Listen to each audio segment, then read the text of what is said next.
Bonjour à toutes et à tous, bienvenue dans le journal de 13 heures de RTI 1. Tout de suite, les trois titres.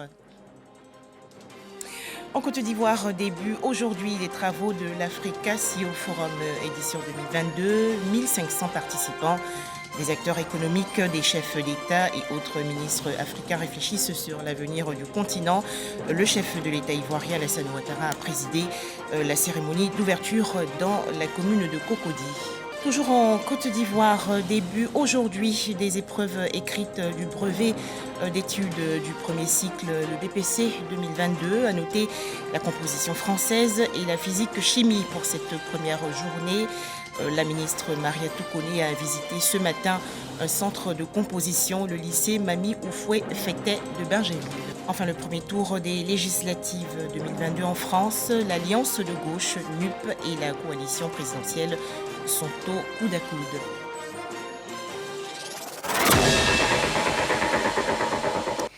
Les acteurs économiques, les chefs d'État et autres ministres africains, soit plus de 1500 participants, échangent donc à compter d'aujourd'hui sur l'avenir économique du continent et les opportunités d'investissement. L'Africa CEO Forum 2022 va durer 2 jours. Le président de la République de Côte d'Ivoire, Alassane Ouattara, a officiellement ouvert le sommet ce matin dans la commune de Cocody. Mettre en place des stratégies pour raviver durablement la croissance des pays africains, c'est l'objectif de l'Africa CEO Forum. Les travaux de la session 2022 ont été lancés ce matin dans la commune de Cocody par le président de la République, Alassane Ouattara. Tout de suite, un extrait de son discours. Nous sommes donc préoccupés, c'est le moins que je puisse dire, par le ralentissement de la croissance mondiale et le problème de la disponibilité pour l'Afrique de certains produits tels que le blé et les engrais et bien sûr la poussée inflationniste alimentée par la situation également de l'augmentation des prix du carburant. Donc le thème de cette édition, souveraineté, croissance verte et transformation industrielle, la nouvelle route de la prospérité africaine est en ligne vraiment, c'est bien choisi, c'est en ligne avec les principaux défis auxquels nous sommes confrontés ici en Afrique. Donc ce thème permet également d'insister sur le rôle moteur que doit jouer le secteur privé dans le développement de l'Afrique à travers notamment la production et la transformation locale de nos produits de première nécessité. Excellences, honorables invités, mesdames et messieurs, notre vision est de construire un partenariat d'intérêt mutuel entre le secteur privé et le secteur public pour créer, bien sûr, des emplois pour notre jeunesse et aussi une croissance durable et verte de nos économies. Et à cet égard, la Côte d'Ivoire a lancé un nouveau plan national de développement 2021-2025 d'environ 100 milliards de dollars, dont les 3/4 sont attendus du secteur privé. Et nous avons également, le mois dernier, adopté à l'occasion de la COP 15 le Abidjan Legacy Programme, qui est un programme de restauration des terres d'une valeur de 2,5 milliards de dollars sur 5 ans. Car en 60 ans d'indépendance, le couvert forestier en Côte d'Ivoire a été diminué de 80%. Donc il faut essayer d'améliorer le couvert forestier dans les années à venir, pour nous-mêmes, mais également pour l'humanité. Je souhaite donc que ce forum constitue une plateforme privilégiée pour vous, les décideurs du secteur privé et public, en vue de faire des propositions concrètes et nouer des partenariats pour profiter des opportunités avec la mise en œuvre de la zone de libre-échange internationale, la ZLECAf, et ce grand marché africain intégré de plus de 1,2 milliard d'habitants, et ce marché qui atteindra le double, 2,5 milliards d'habitants en 2050. L'Africa CEO Forum 2022 ouvert aujourd'hui à Abidjan. Plusieurs dirigeants africains sont arrivés hier. Ils ont été accueillis par le Premier ministre ivoirien Patrick Hachi à l'aéroport Félix Houphouët-Boigny dans la commune de Port-Boué. En image, la visite du nouveau président de l'Assemblée nationale à Séguéla, dans le nord-ouest, et à Korogo, dans le nord du pays. Adama Bictogo, accompagné d'une délégation de députés, s'est incliné sur la tombe des défunts Amadou Soumaoro, Ahmed Bakayoko et Amadou Gonkoulibaly. Le nouveau président de l'Assemblée nationale, Adama Bictogo, a tenu à honorer leur mémoire. Plus de détails dans nos prochaines éditions. Un tout autre sujet à présent, la composition française et la physique-chimie, deux matières au programme de la toute première journée des épreuves écrites du BPC, session 2022 en Côte d'Ivoire. À noter 547 831 candidats répartis dans 875 centres de composition. Les écrits du BPC, session 2022, ont débuté aujourd'hui. La ministre Mariatou Koné était au lycée Mami Oufoué-Fété de la commune de Bergeville.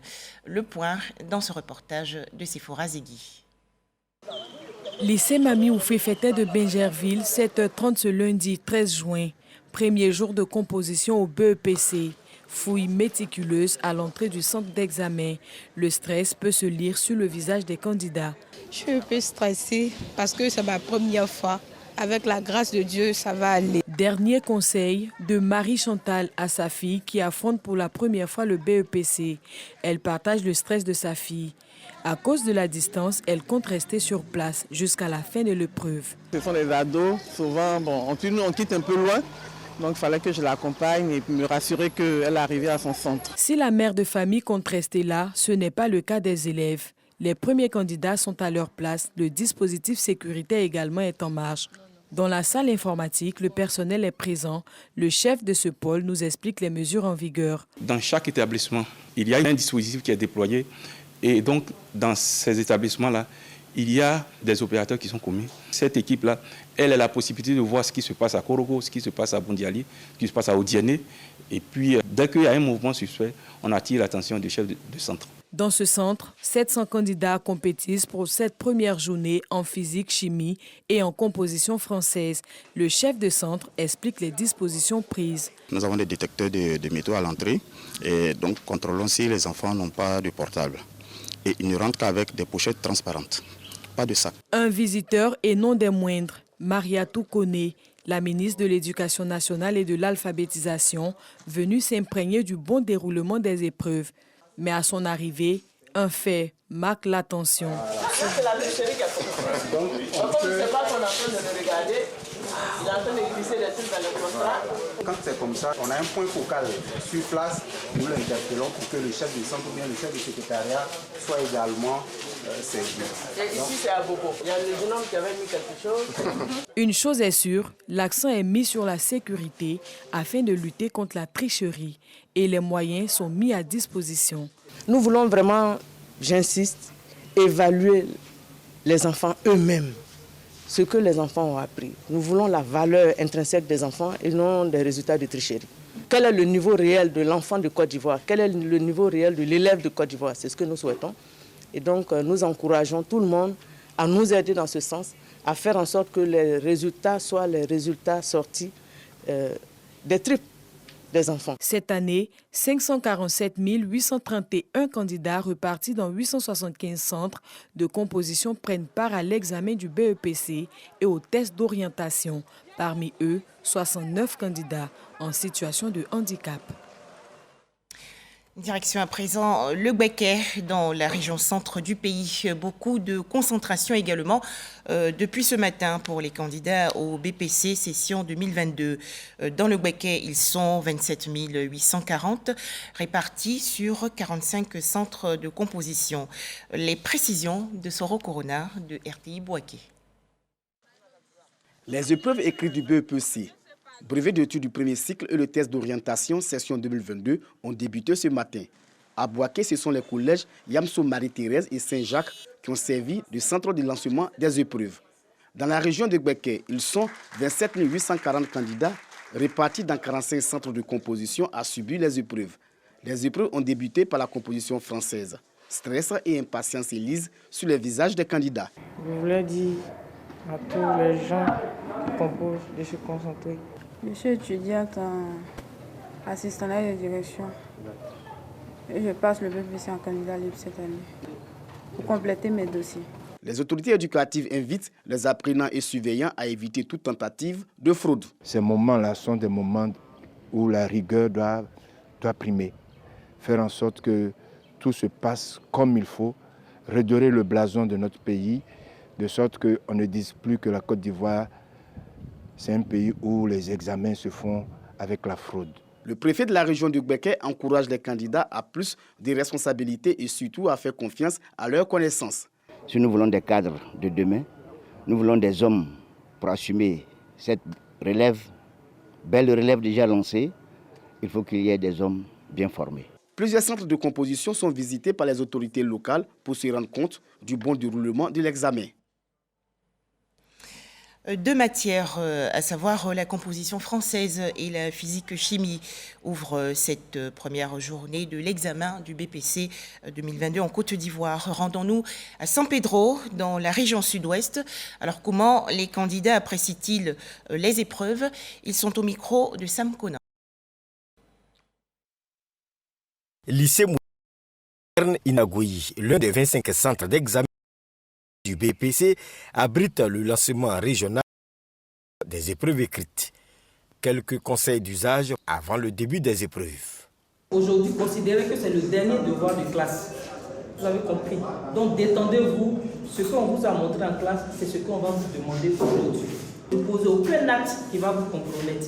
Après avoir pris connaissance de la première matière, qui est le français, quelques candidats se prononcent. J'ai choisi le test argumentatif, qu'il s'agit d'un inspecteur d'orientation. Le sujet est bon et je m'apprête à traiter cet exercice. Je vais composer parce que j'ai besoin du BPC pour pouvoir passer mes concours de niveau BPC. La lutte contre la fraude, le ministère de l'Éducation nationale et de l'alphabétisation y met un point d'honneur. Vous savez que chaque année, les enfants redoublent de générosité par rapport à la tricherie. Et donc, cette année, dans chaque centre, vous allez constater que dans chaque salle, la déco, il y a un numéro vert que les candidats peuvent appeler à l'issue de l'épreuve pour signaler les cas de fraude dans la salle. Et ils sont 17 527 candidats, dont 7 551 filles et 1166 candidats libres qui espèrent obtenir le brevet d'études du premier cycle le 5 juillet prochain. Date de proclamation des résultats. Au chapitre santé, la prise en charge des personnes atteintes d'albinisme en Côte d'Ivoire. À noter que dans 10 régions du pays, elles bénéficient gratuitement de consultations dermatologiques et ophtalmologiques. Il s'agit du projet Albivoire, programme initié par l'organisation non gouvernementale Secours médico-social ivoirien. Pour en parler, Soro Corona de RTI Bouaké. L'albinisme se caractérise par une carence ou absence de la mélanine, le pigment qui donne la couleur à la peau. Cette situation expose les albinos aux rayons solaires, provoquant des problèmes dermatologiques et ophtalmologiques. Leur peau ne fabrique pas ce pigment-là. Et donc, comme ils n'en ont pas dans leur corps, ils n'ont pas de protection solaire. Et donc, s'ils vont au soleil, vous verrez qu'ils seront tout rouges ici. Et à la longue, cette situation peut se transformer en cancer de la peau. Pour soutenir les personnes atteintes de l'albinisme, l'ONG Secours médico-social ivoirien, dans le cadre du projet Albi Ivoire de prévention et de prise en charge médicale, sillonne la Côte d'Ivoire. La ville de Bouaké a constitué la deuxième étape de cette caravane qui va parcourir 10 régions du pays. Le projet Albi Ivoire vise à informer, sensibiliser, prévenir et prendre en charge au niveau dermatologique et ophtalmologique les personnes atteintes de l'albinisme. Le projet consiste d'abord à sensibiliser les personnes atteintes d'albinisme. La prise en charge dermatologique consiste à réaliser de la cryothérapie pour les soins des lésions cutanées et une prise en charge ophtalmologique pour corriger leur vue. Les responsables locaux de l'association pour le bien-être des albinos et les parents se réjouissent de cette action sociale. Ces constations, ces prises en charge apporteront vraiment un ouf de soulagement pour la personne qui va avec l'albinisme ainsi que les parents. On n'a pas l'argent pour faire.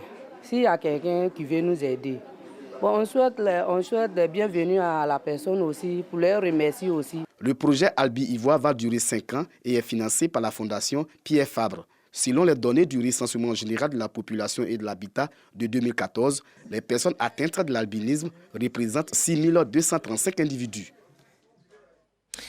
Autre actualité nationale, ce projet vise à inciter le secteur privé à investir dans la production audiovisuelle et à soutenir la création et la distribution de contenus audiovisuels locaux.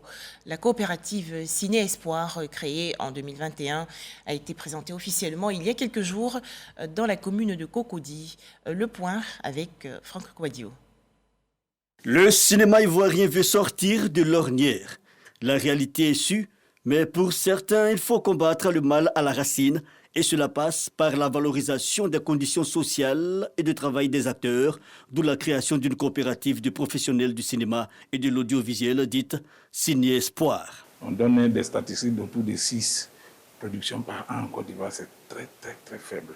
Donc c'est de faire en sorte que nous atteignions, dès l'année prochaine, dès que le fonds de garantie soit mis en place, nous atteignons 20 séries télé et 10 longs métrages par an. Ensuite, l'autre objectif, c'est de faire en sorte que les actionnaires et tous ceux qui sont dans le milieu du cinéma puissent vivre de leur art.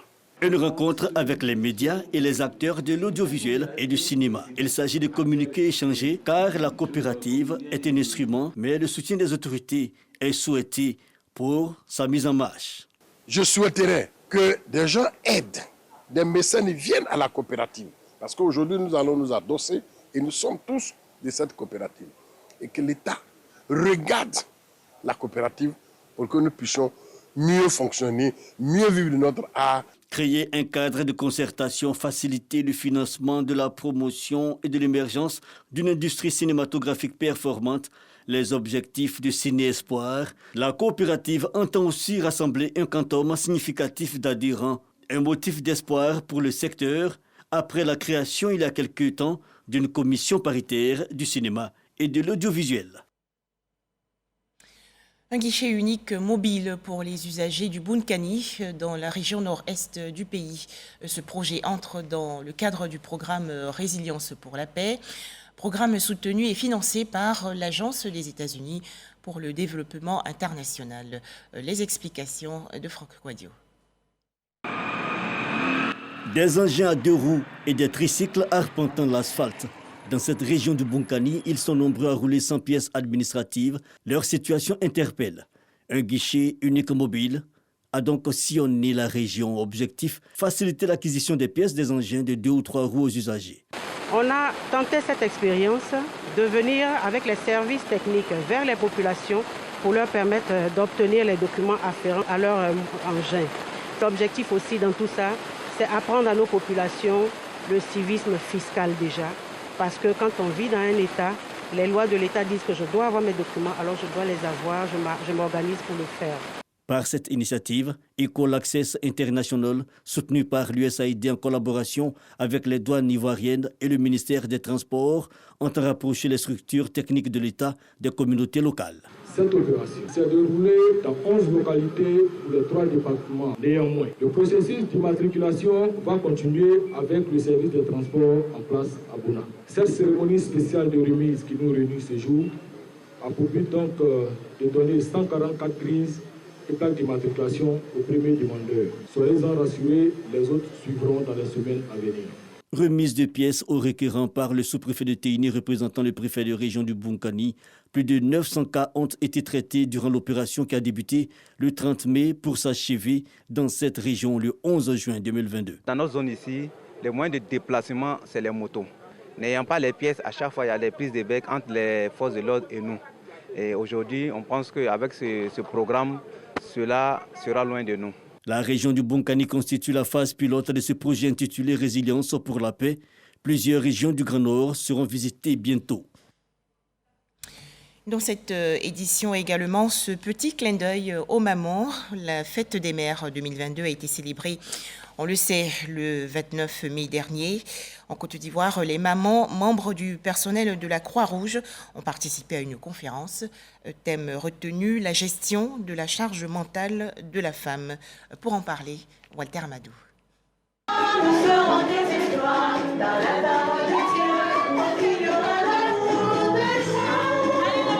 Chants et danse à la gloire du Seigneur.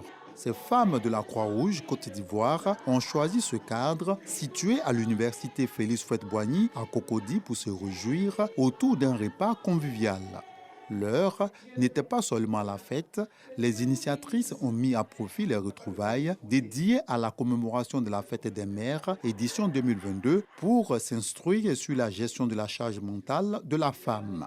Mettre en lumière ce sujet pour que la société prenne cela en compte dans les rapports avec les mères qui tiennent les foyers. Parce que vous vous rendez compte, une femme qui travaille, elle doit remplir ses charges professionnelles. Quand elle rentre à la maison, il y a la charge familiale qui l'attend. Et donc vous voyez qu'il faut cumuler tout ça, le travail, la gestion de la maison, c'est beaucoup de choses à gérer en même temps pour une seule personne. Donc ça peut créer une sorte d'irritabilité. Vous n'allez pas se comprendre pourquoi la femme, pour un non, pour un oui, elle se met en colère. Ça peut conduire à la dépression. Relativement au thème du jour, le coach en développement humain désigné pour entretenir ces braves mères fait des recommandations.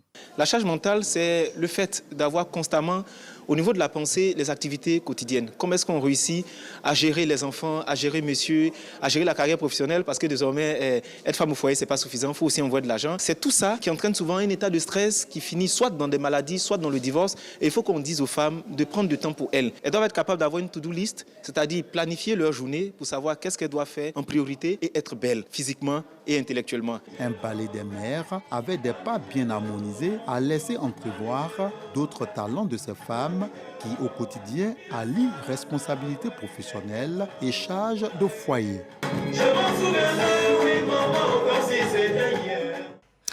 De l'humour avec la 31e édition du spectacle de théâtre intitulé « Drôle de femmes », spectacle qui met en valeur les talents et compétences féminins en matière de comédie et de danse.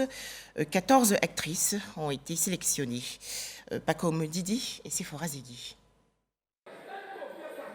Nous sommes à la 3e édition du spectacle Drôle de femmes, initié par Caroline Da Silva, animatrice vedette de l'émission C'est Midi de la RTI. Du théâtre, de l'humour, de la danse pour célébrer les mamans à travers les planches. 14 comédiennes de générations et d'expériences différentes se retrouvent sur une même scène. Maman, mon cœur peut porter plainte. Maman, toi l'honneur. Maman, toi l'honneur. Le public a répondu nombreux. Ça démontre à quel point le public avait soif du théâtre. Le théâtre a fait ses beaux jours en Côte d'Ivoire et malheureusement, on était en train de le perdre. Et grâce à Drôle de femmes, le théâtre est de retour. Donc on a réconcilié en fait le public avec son théâtre.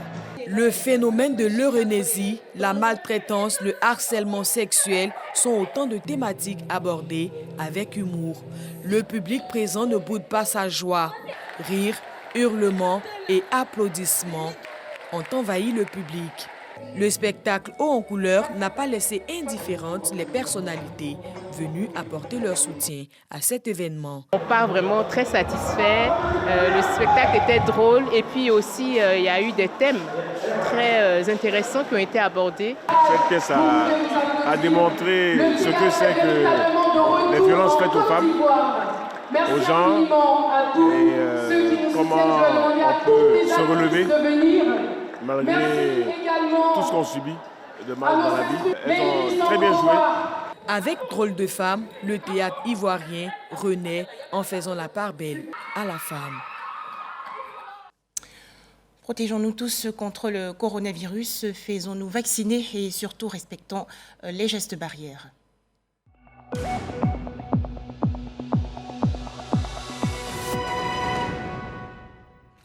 En Côte d'Ivoire, les chiffres du coronavirus 20 nouveaux cas enregistrés, 19 guérisons et 0 décès. À la date donc du 12 juin 2022, la Côte d'Ivoire compte 82 487 cas confirmés de coronavirus, 81 581 personnes guéries, 799 décès et 107 cas actifs. Plusieurs vaccins contre le coronavirus mis au point. L'étape suivante consiste à les faire accepter par les populations, donc vacciner le plus grand nombre. À noter en Côte d'Ivoire des activités de sensibilisation à l'endroit des acteurs de l'enseignement. C'est une initiative du ministère de la Santé, de l'Hygiène publique et de la couverture maladie universelle. Pacom Didi et Walter Amado. Les acteurs de l'enseignement professionnel et technique sensibilisés à une adhésion à la vaccination contre le coronavirus. À travers cette activité, le ministère de la Santé, de l'Hygiène publique et de la couverture maladie universelle veut contribuer à relever le taux de vaccination dans le secteur de l'enseignement qui n'est que de 13%. Cette sensibilisation est bienvenue parce qu'on attend trop de choses à propos de cette maladie. Les gens sont plus sur les réseaux sociaux aujourd'hui que d'aller à la vraie source. Nous sommes venus à la source, nous partons satisfaits. C'est une démarche qui est à saluer et nous avons pris l'engagement au nom de Monsieur le ministre de faire le relais, de sensibiliser notre personnel pour améliorer le taux de vaccination dans le milieu enseignant. Parce que selon ce qu'ils nous ont dit, les vaccins sont disponibles, les centres de santé sont aussi des centres de vaccination, donc accessibles. Satisfaits de ces échanges, jugés enrichissants, les responsables d'établissements s'engagent à faire le relais auprès des enseignants et des élèves afin de renforcer la vaccination contre le coronavirus. Ils ont pris un engagement d'organiser à leur sein une campagne d'intensification de la vaccination destinée aux élèves qui sont dans les lycées techniques, professionnels et d'apprentissage, et aussi pour les enseignants. C'est vrai qu'ils vont partir en vacances, mais déjà partout en Côte d'Ivoire, nous avons plus de 5000 sites de vaccination. Ils pourront se faire vacciner et être en bonne santé et revenir pour pouvoir continuer leur œuvre. Après l'enseignement technique et professionnel, le secteur de l'éducation nationale a été également sensibilisé.